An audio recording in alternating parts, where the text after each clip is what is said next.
चलिए आगे बढ़ते हैं। इस पर्टिकुलर सम में हम क्या देखने वाले हैं? In a way you are not going to learn anything new in this. कुछ भी नया आप नहीं सीखोगे इस सम में। ये सबसे पहली बात। अब ऐसा क्यों है? जो सारी चीजें हमने अलग अलग से सीखी इस चैप्टर में, सारी चीजें इकट्ठी होकर सामने आई और कुछ नया नहीं है। जैसे कि हमने देखा कि रिवैल्यूएशन अकाउंट, तो वो सामने आ गया। उसकी जनरल एंट्रीज हमने देखी तो वो भी आई। यहाँ पे सब आने वाली। अब उसका लेजर पोस्टिंग हम देखी कि रिवैल्यूएशन अकाउंट में वो कैसे रिफ्लेक्ट होगा, पार्टनर्स कैपिटल अकाउंट में क्या होगा तो वो भी आएगा। उसका बैलेंस शीट में इफेक्ट क्या रहेगा तो वो भी हम आगे पे करने वाले हैं। फिर रिजर्व, अभी हमने देखा डिस्ट्रीब्यूशन ऑफ रिजर्व, तो वो भी इसमें आएगा। माने हर वो चीज जो हमने सेपरेटली देखी है इस पर्टिकुलर सम में इकट्ठी होकर साथ में है। बस उससे ज्यादा इस सम की कोई अहमियत नहीं है। और हम इस सम को कर रहे हैं ताकि आगे आने वाले जो चैप्टर्स हैं, that is admission of partner and retirement, उन दोनों के जो बड़े वाले सम से, which are the most important sums, वो कुछ इस तरीके के होंगे, इस टाइप के डिजाइन के होंगे। So if you are clear with this type of sums here, over there your time will be saved. माना अगर आपने यहाँ पे नहीं किया तो वहां पे करना पड़ेगा ऐसा कुछ। तो अगर इस पर्टिकुलर चैप्टर के वेटेज को अगर हम देखें इस साल के इस पर्टिकुलर चैप्टर के, तो इस पर्टिकुलर सम की कोई अहमियत नहीं है। So you may find that in many schools, at many places, in many institutes, such sums are not even taught. पढ़ाई नहीं जाती क्योंकि इस टाइप के सम डायरेक्टली इस चैप्टर से आ ही नहीं सकते। लेकिन जो कंसेप्ट इस पर्टिकुलर सम में आप सीखने वाले हो, उस कंसेप्ट, उस सिस्टम वाले सम आप आगे चलकर देखोगे ही। तो अगर आपने इसको यहाँ पे किया है तो वो चैप्टर जब शुरू होगा तो आपका काम बड़ा ही आसान हो जाएगा, because you are very much aware with the environment. ठीक है, तो यहाँ पे हमारा टारगेट है preparation of 3 structures. That's our target, right? Now we will not write the journal entries in this sum because we have already done, we know that. All we need to understand is how to write in form of revaluation account as a first effect and second effect in the balance sheet, and ultimately we'll be preparing partners capital account also, and their balance will be transferred to balance sheet. तो जो admission retirement के big sums है उनका base बनाने के लिए इस sums को हम सीख रहे हैं। ठीक है, तो पहले पूरा क्वेश्चन देख लेते हैं और फिर as I said, we'll start working, right? Okay. From the following information, pass necessary journal entries and prepare a revaluation account and balance sheet after the fact of revaluation, the books of Rajesh and Jagdish. Rajesh and Jagdish are the partners showing profits and loss. The ratio 3:2 and the balance sheet of the firm is on 31st March 17 is as follows. So 31st March 17 की balance हमारे पास, balance sheet हमारे पास है, सारी information है, right? So you are given partners capital account, this general reserve, profit and loss. अब ये दो चीजें हम जानते हैं, these are open reserve for the distribution, जो कि हमने अभी किया। ठीक है, partners capital account will be credited and this too will be debited. Then again creditors, then land building, machine, furniture, investment जिसकी market value 25 है और book value है 30। और इस वक्त बेचने जाए तो 25 मिलेंगे, हमारे पास उसकी वैल्यू 30 है। So there's a gap. You can see there is a decrease in the price, right? The debtors, better reserve, stock, cash, and all that. Now, partners have decided for the valuation of the assets and liabilities of the firm and the future profit distribution ratio is 1:1. Information for the same is as on. मैंने partner से तय कर लिया कि अभी future में हमारा ratio रहेगा 1:1। 1:1 को कवर करने के लिए हम क्या करेंगे, राइट? तो उस सिचुएशन में आप अब सारी एसेट्स लायबिलिटीज का रिवैल्यूएशन करते हैं तो आपके पास सारी इंफॉर्मेशन आती है। वो कौन कौन सी इंफॉर्मेशन है, अलग से जो एडजस्टमेंट्स दिए गए हैं, will be just observing that. जैसे सेड इट कि हमारे पास इस पर्टिकुलर सम में कुछ नया सीखने को नहीं है, all things are known to us. The only new thing is they are together. उससे ज्यादा कुछ नया नहीं है. Partners were decided for the evaluation of the assets and liabilities and future ratios 1:1. So because of this, आपने ratio change किया, तो ये reason है, right? कि आप ये सब कर रहे हैं. The reconstitution is this. Land and building value is to be increased by 20%. तो asset की value बढ़ेगी. So it's a profit. The value of the machine and furniture is to be decreased by 20%. कम होगा. So it's a loss. हम जानते हैं अगर profit है तो रिवैल्यूएशन क्रेडिट होगा और लॉस है तो रिवैल्यूएशन डेबिट जाएगा. वही सीधी सी बात है. Now bad debt reserve is not required. ये तो अच्छी बात है. किसी के ऊपर हमें डाउट नहीं है. बैड डेट रिजर्व का मतलब यही है ना, डाउटफुल डेट. तो भी कोई डाउटफुल नहीं है, सभी अच्छे लोग हैं. So it's a bad situation. Profit वाली बात है. 3,000 repairing expense is required in stock. तो ये आप असेट की वैल्यू कम कर रहे हैं कि आपको उसको बेचने के लिए कुछ खर्च करना पड़ेगा. So it's a loss. And an amount of 5,000 among the creditor is now not to be paid. It is to be recorded. मतलब 5,000 अभी हमको पेमेंट नहीं करना है. So it's a benefit ना, किसी को कम देना है तो अच्छी बात है, right? So this is a benefit, and as a benefit, as a profit, we have to credit it to revaluation account.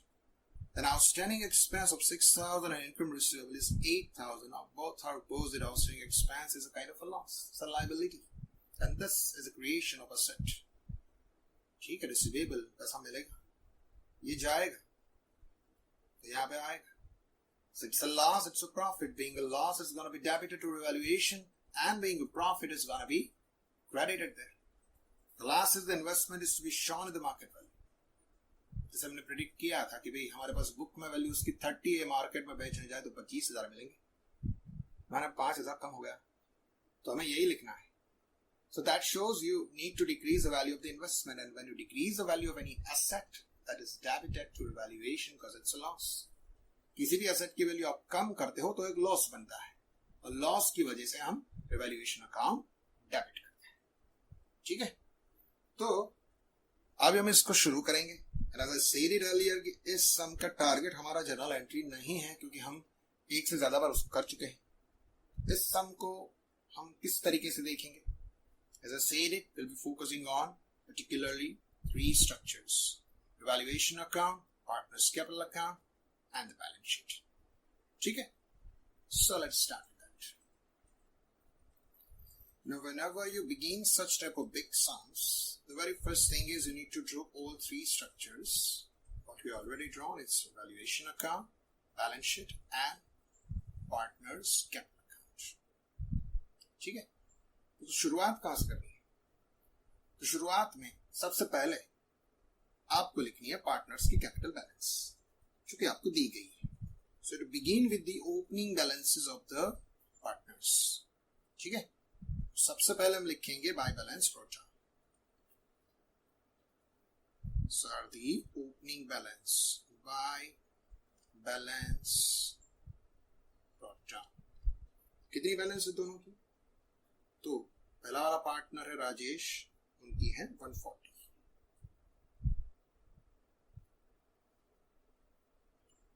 और दूसरा है जगदीश, उसकी ओपनिंग बैलेंस है 60,000. So here you are given their opening balances. सबसे पहले हमने वो लिखी, राइट? उसके बाद दूसरा काम क्या करेंगे? अब हमें देखना है हमारे पास कितना रिजर्व है. Credit balance, debit balance. अगर क्रेडिट होगा तो पार्टनर्स के कैपिटल अकाउंट में क्रेडिट जाएगा, डेबिट होगा तो डेबिट जाएगा. And naturally, as we just understood, it will be distributed in their old ratio without fee. तो यहाँ पे हमें जो बैलेंसेस दी गई है, they both are credit by nature. तो पहली है जनरल रिजर्व 10,000. 10,000 पार्टनर्स के बीच में उसके old रेशियो में डिवाइड होंगे. That's in the ratio of 3:2. ठीक है?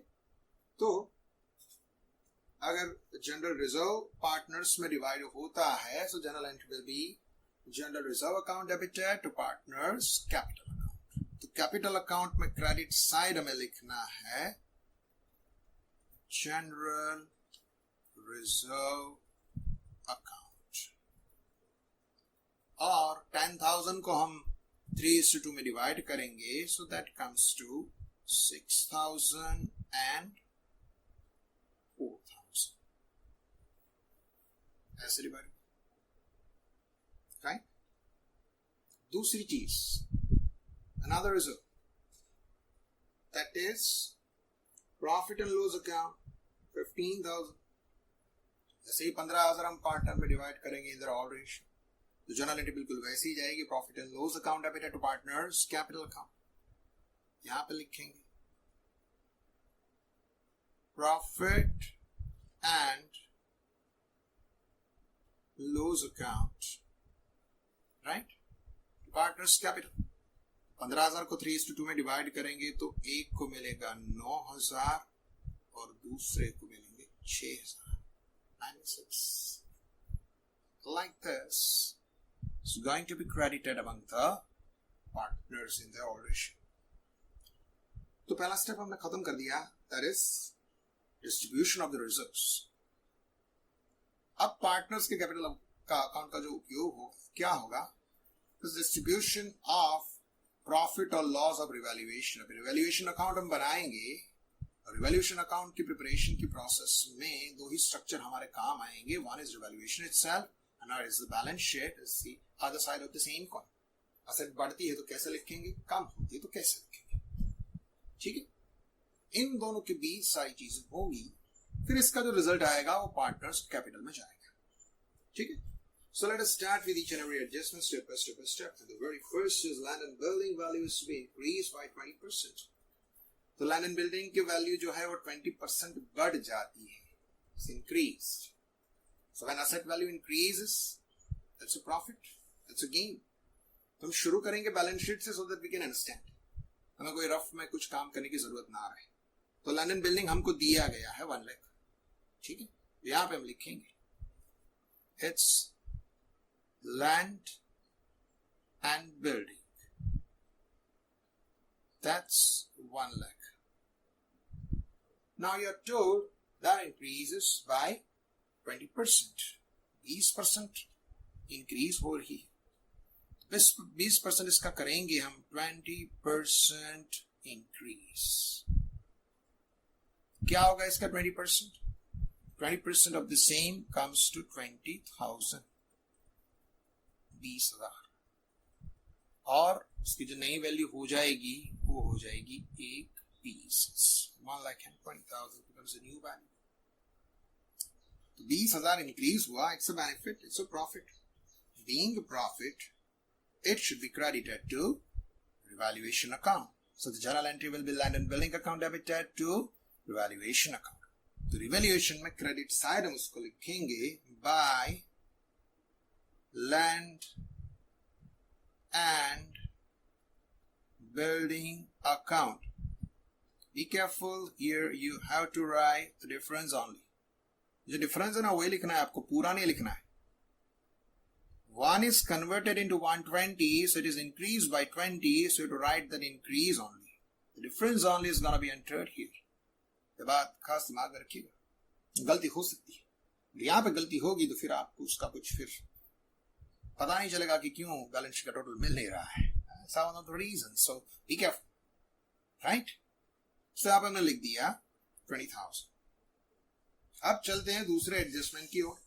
दूसरा एडजस्टमेंट हमें बताया था, the value of machine and furniture is to be decrease by 20%।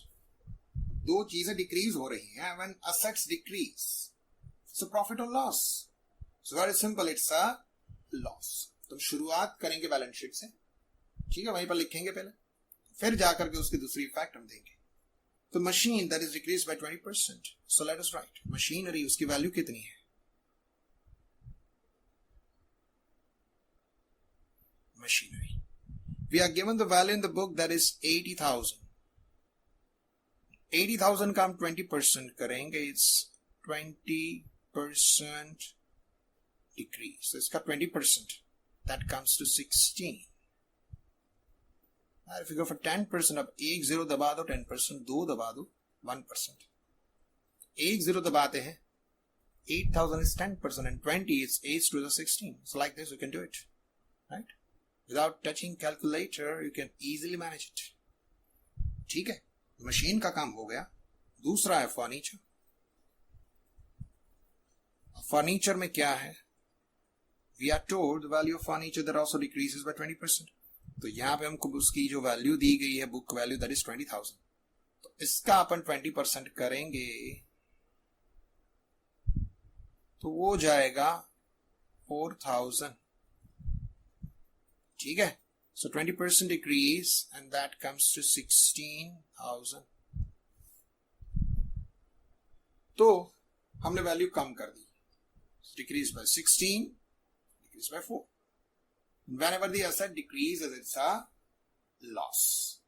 ठीक है, asset की वैल्यू डिक्रीज होती है, लॉस होता है, and losses are debited to valuation. So journal entry will be the valuation account debited to machinery account to furniture account. Valuation debit जा रहा है, तो वैल्यूएशन में हम डेबिट लिखेंगे. That is to machinery account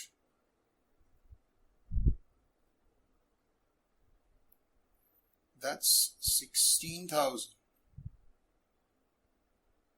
and furniture account 4,000. ठीक है, दूसरी साइड जो है उसकी इफेक्ट लिख ली. Right, so asset decreases then profit also decreases. अब चलते हैं तीसरे एडजस्टमेंट की ओर. तीसरा है now bad debt reserve is not required. ये तो अच्छी बात है, bad debt reserve is not required. माने आपके पास जो डेटर दिए गए हैं क्वेश्चन में, उसमें से हमने बैड डेट रिजर्व को निकाल दिया था, लेकिन अब उनकी जरूरत नहीं है, तो उनको बुक में से ही निकाल दो. So it's a profit, it's a gain. Profit होगा तो रिवैल्यूएशन क्रेडिट जाएगा. और कोई अकाउंट आप क्लोज कर रहे हो जिसकी क्रेडिट बैलेंस है, क्लोज करेंगे तो वो डेबिट जाएगा. तो सिंपल जर्नल एंट्री होगी bad debt reserve account debited to revaluation account. समझिएगा इसको. आप किसी रिजर्व को कम कर रहे हैं, कैंसल कर रहे हैं, बुक से निकाल रहे हैं. So when you remove the reserve, it's a benefit. Being a benefit, being a profit should be credited to revaluation. आप किसी रिजर्व को क्रिएट नहीं कर रहे, उसको रिमूव कर रहे हैं, तो क्रेडिट साइड पे जाएगा बैड डेट रिजर्व अकाउंट. वो कितना है? It's worth 3,000. It has been removed. It's the entry for removal. तो इसका कोई दूसरा इफेक्ट नहीं हो सकता है. माने जिस जगह से था वहां से मन को निकाल दिया, तो अब जो डेटर है वो पूरे की पूरी वैल्यू से आएंगे. पहले हम कैसे लिखा करते थे? Debtors less bad debt reserve. उतने डेटर हम कम लिखा करते थे, लेकिन अब पूरे आएंगे. So the other effect is the value of debtor increases. जो डिक्रीज्ड फॉर्म में आपको दी गई थी क्वेश्चन में, उसको आपको वहां से निकाल देना है, और नए डेटर जो आएंगे वो पूरी अमाउंट से लिखेंगे. माने the value of the debtors in a new form that's gonna be full. There is no doubtful inside. माने इसमें से किसी के भी ऊपर हमें डाउट नहीं है, हर कोई पैसा देगा. ठीक है, so debtor have actually increase by 3,000. आपको इंक्रीज नहीं दिखाना है, लेकिन डिक्रीज को अगर आप निकाल देते हो तो अपने आप पूरा हो जाता है. ठीक है, तो ये हो गया हमारा adjustment number 3. Now comes adjustment number 4. 3,000 repairing expense is required in stock. तो स्टॉक में आपको 3,000 का खर्च करना है. अगर आप खर्च करेंगे तो वो सेल होगा. So, किसी भी एसेट के ऊपर अगर आप कुछ एक्सपेंस करते हो और फिर वो जाके सेलेबल बनती है, that means that is decrease in the value of the asset. You need to spend something to sell it or to make it sellable. So the extent at which you apply those expense, up to the extent the value has gone down naturally. उसको उसी rate में saleable बनाने के लिए भी आपको खर्च करना पड़ रहा है. So that's a negative point. So journal entry will be revaluation account debited to stock account. माने स्टॉक की वैल्यू कम होगी. तो कितना स्टॉक दिया गया है आपको? You are given stock by 23,000.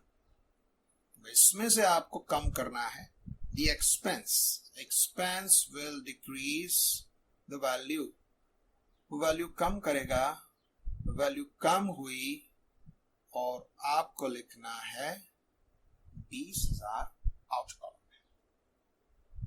So the journal entry will be, as I said, valuation to stock. तो वैल्यूएशन अकाउंट में डेबिट साइड आपको इसे लिखना है टू स्टॉक अकाउंट. ठीक है, दैट्स 3,000 रुपये स्टॉक के कम हुए. Fine. Being an asset, asset decrease होती है, so that's a negative point, that's a loss. अभी आगे चलेंगे. Amount of 5,000 among the creditors is now not to be paid, which is to be recorded. माने 5,000 रुपये creditor को अब हमें नहीं चुकाने हैं, किसको कुछ नहीं देना है, सो ये अच्छी बात है ना. We don't have to pay someone, that's great. Up to the extent your liability decreases, and whenever liability decreases, it's a profit. As a profit, revaluation account is going to be credited. So the journal entry will be creditors account debited to revaluation account. यहाँ पे हम लिखेंगे creditors account. कितने creditors कम हुए? 5,000 के. तो अब आपके नए बैलेंस शीट में आपके क्रेडिटर्स उतने कम हो जाएंगे. राइट? ठीक है. तो क्रेडिटर्स आपको कितने दिए गए थे? If you look at the old balance, you will find creditors were 95,000. But now they have been decreased by 5,000. तो इसकी जो नई वैल्यू है वो हो जाएगी 90,000. ठीक है, तो ये हमने खत्म कर दिया एडजस्टमेंट नंबर 5. आगे चलते हैं. The outstanding expense 6,000 and income receivable 8,000. Outstanding expense 6,000. Outstanding expense माने liability. जो expense outstanding है that becomes a liability. इतना खर्चा हमें किसको देना है, खर्चा किसी को देना है, then it's a liability.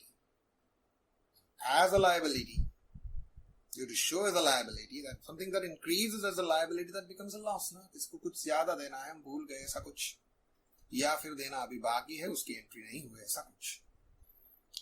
दोनों सिचुएशन तो एक ही है.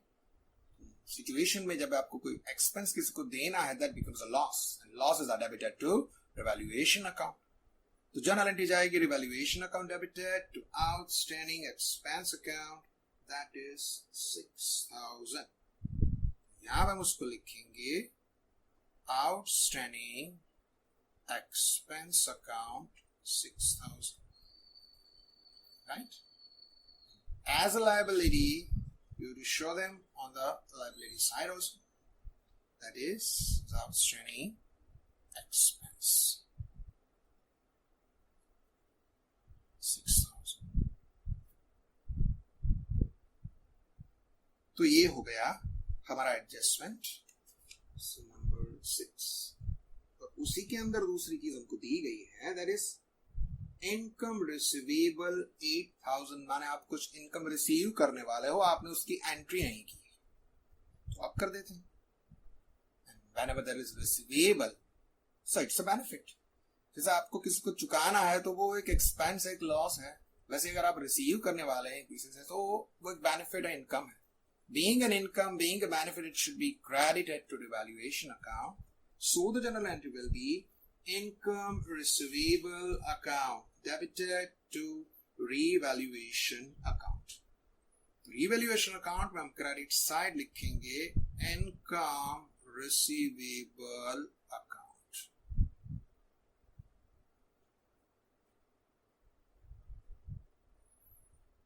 That's worth 8,000.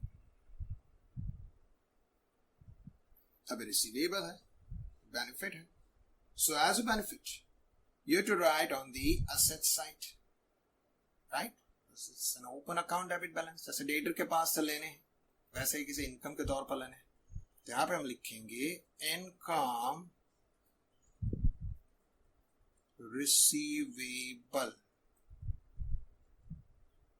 That is 8,000. ये हो गया. This was our adjustment number 6, which was getting actually 2 items. दोनों चीजें हो गई. Now we are on the last adjustment, that is the investment is to be shown at the market value. Market value से अभी हमें investment को दिखाना है. तो हमें दोनों वैल्यू दी गई है बैलेंस शीट में. ब्रैकेट में हमको दी है मार्केट वैल्यू 25 और आउटर कॉलम में है 30. सो हमें कोई नई वैल्यू ढूंढनी नहीं है, उन्होंने बता दी है, सिर्फ आपको लिखना है. So the new value is market value which is less than the book value. मतलब हमारे पास जो उसकी परचेज प्राइस है उससे इस वक्त मार्केट में वैल्यू कम हो गई. It's decrease in the value of the asset. And whenever there is devaluation, there is decrease in the value of the asset, it's a loss. Losses are debited to revaluation account. So the journal entry will be revaluation account debited to investments account. तो revaluation account में debit side हमको लिखना है investment.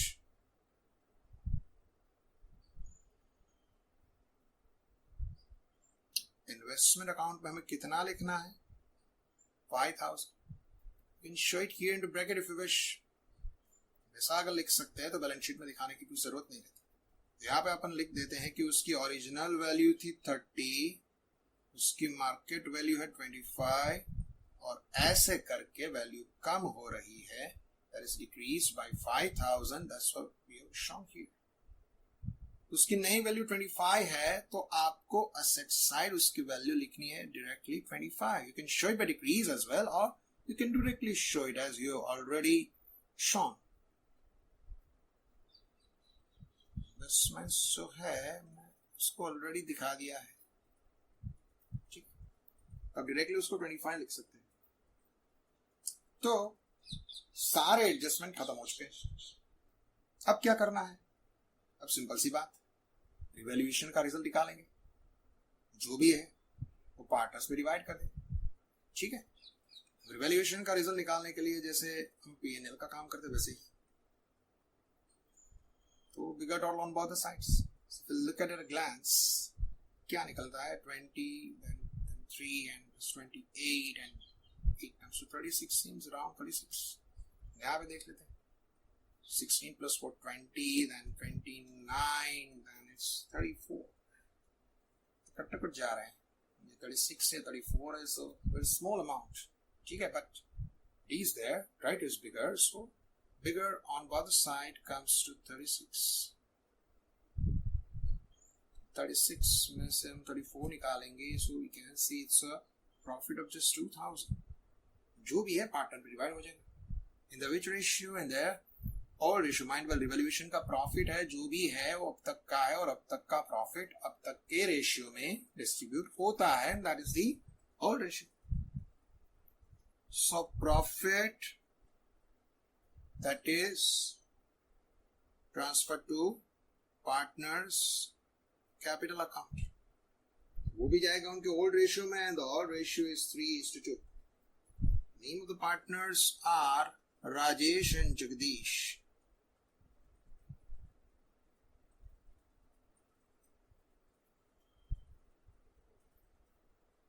ठीक है. इन दोनों के बीच में होल्ड रेशियो में 3:2 में जाएगा तो वो रहेगा 1200 and 800. ये होगा उसका डिस्ट्रीब्यूशन. राइट. डिवाइड होगा तो पार्टनर्स के कैपिटल अकाउंट में क्रेडिट जाएगा because profit is always created among the partners. यहां पे उनको लिख लेते हैं. Right.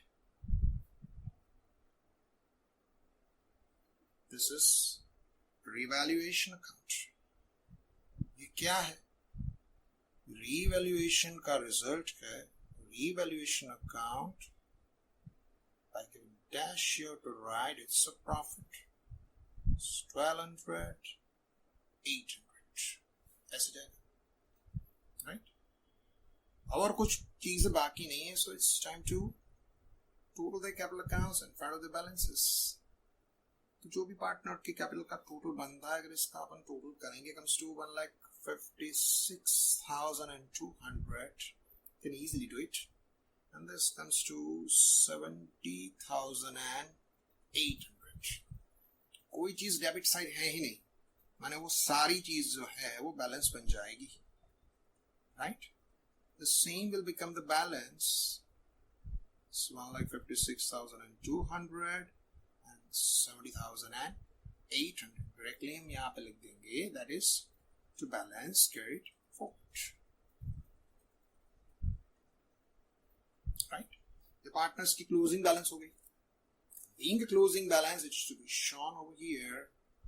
The liability side as capitals. These are going to be the capitals, right, in their new form after evaluation. तो राजेश जो है उसकी कैपिटल है 1,56,200 और जगदीश की कैपिटल जो है वो बन जाएगी 70,800. इसके अलावा जो भी चीज लायबिलिटी साइड है आपको एज इट इज वैल्यू से लिखनी है, लेकिन यहाँ पे कुछ नहीं है. वैसे ही एसेट साइड अगर हम देखने जाएं तो कोई चीज अगर बाकी रह गई है तो वो हमें लिख लेनी है. जैसे कि कैश जो है उसके ऊपर कोई एडजस्टमेंट नहीं था तो हमें उसे एज इट इज वैल्यू से लिखना है, दैट इज 10,000, राइट? तो ये हो गया. अब आपको टोटल करना है दोनों का, राइट? तो दोनों का टोटल देखेंगे, so that comes to 3,23,000. should be the same on both sides, right? तो ये हो गया बैलेंस शीट का total. So this is the way you can complete the whole sum. It is the base for sums related to partnership, admission and retirement. Thank you very much.